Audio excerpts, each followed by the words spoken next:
Bom dia, meu povo. Hoje é sexta-feira, 12 de setembro e eu sou a pastora Mônica Laiandra e venho aqui mais uma vez trazer uma palavra de Deus direto para o teu coração. O tema que nós vamos trabalhar hoje é não foque no problema. Por quê? Lá no livro de 2 Reis, capítulo 4, versículo 16, nós vamos encontrar o relato de um dos maiores milagres e mais incríveis que Deus realizou em resposta à oração do profeta Eliseu. Através dessa oração, o profeta fez ressuscitar o filho da sunamita. Então vamos entender um pouco essa história.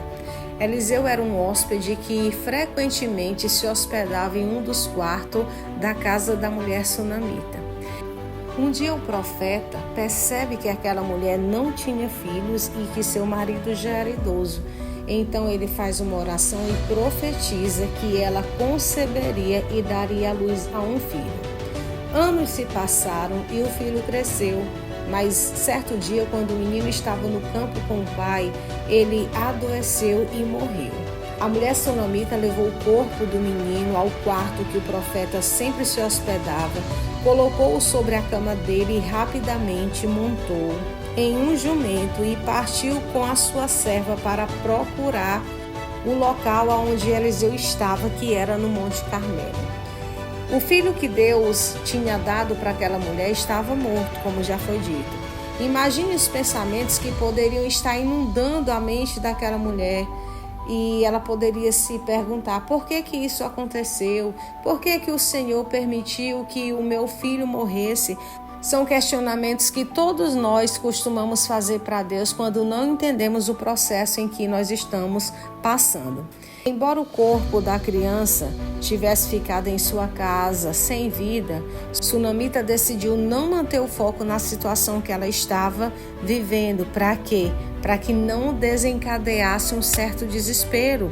Ela acreditou que se ela conseguisse apenas falar com o profeta Eliseu, o profeta conseguiria ajudá-la, porque ela tinha fé que ele era um homem de Deus e que através dele Deus poderia ressuscitar o seu filho.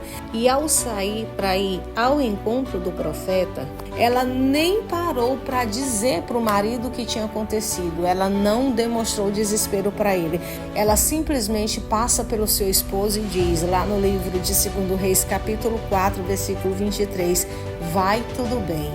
A história bíblica diz que quando Eliseu vê aquela mulher de longe, ele enviou seu servo chamado Geazi para ir ao encontro dela e lhe perguntar se tudo estava bem.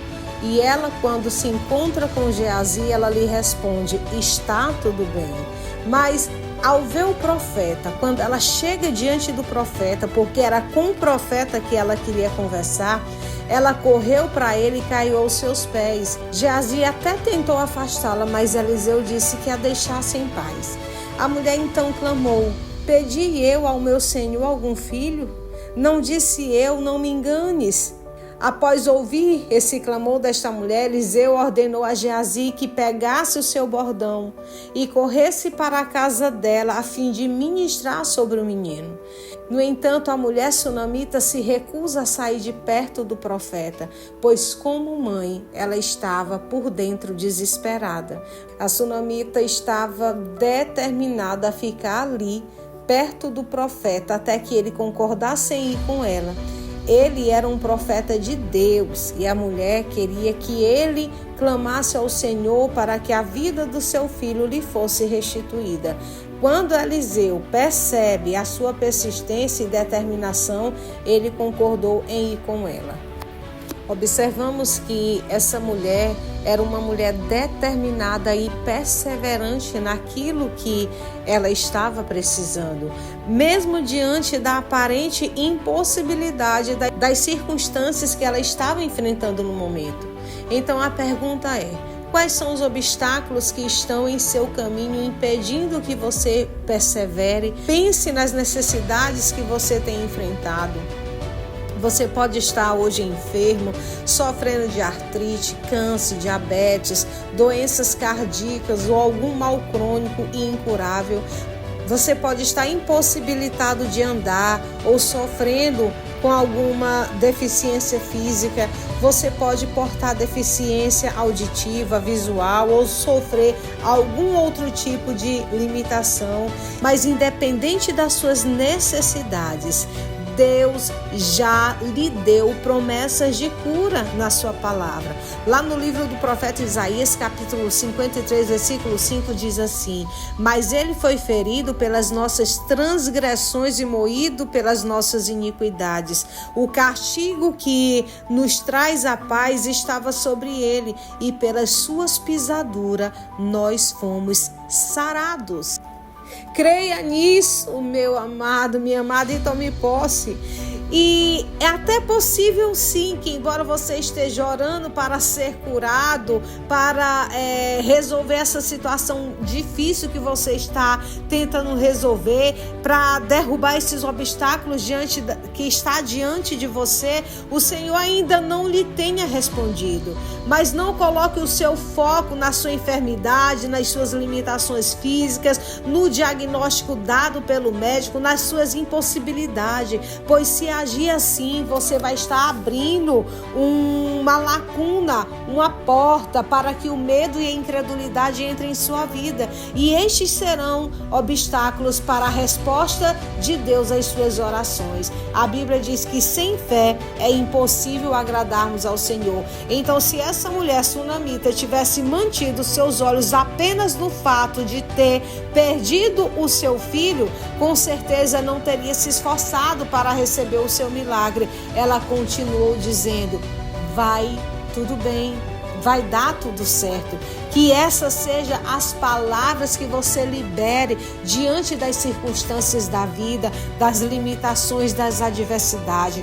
Em vez de você falar coisas negativas, em vez de ser pessimista, mude o seu olhar e comece a olhar com a visão de Deus, porque para Deus nada é impossível. Quando você mudar o seu olhar, quando você começar a ter uma visão diferente da situação e usar a sua fé, em vez de murmurar, em vez de liberar palavras negativas diante daquela situação, você vai declarar que está tudo bem. Você vai declarar que aquela situação já está resolvida pela autoridade que há no nome do Senhor Jesus. Amém?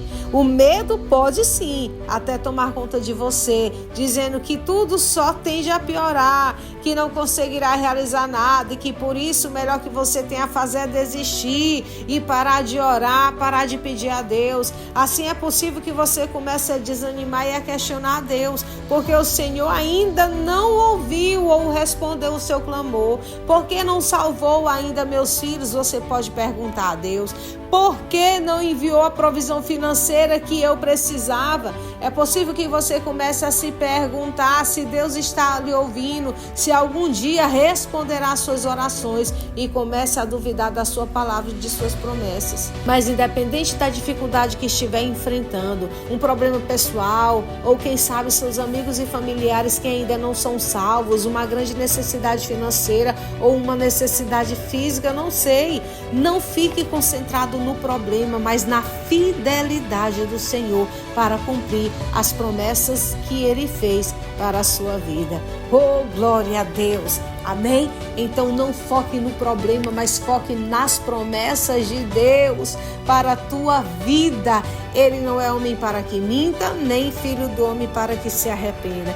Que Deus te abençoe de forma grandiosa nesta sexta-feira. Que você tenha um bom e abençoado final de semana. E fica com Deus em nome de Jesus.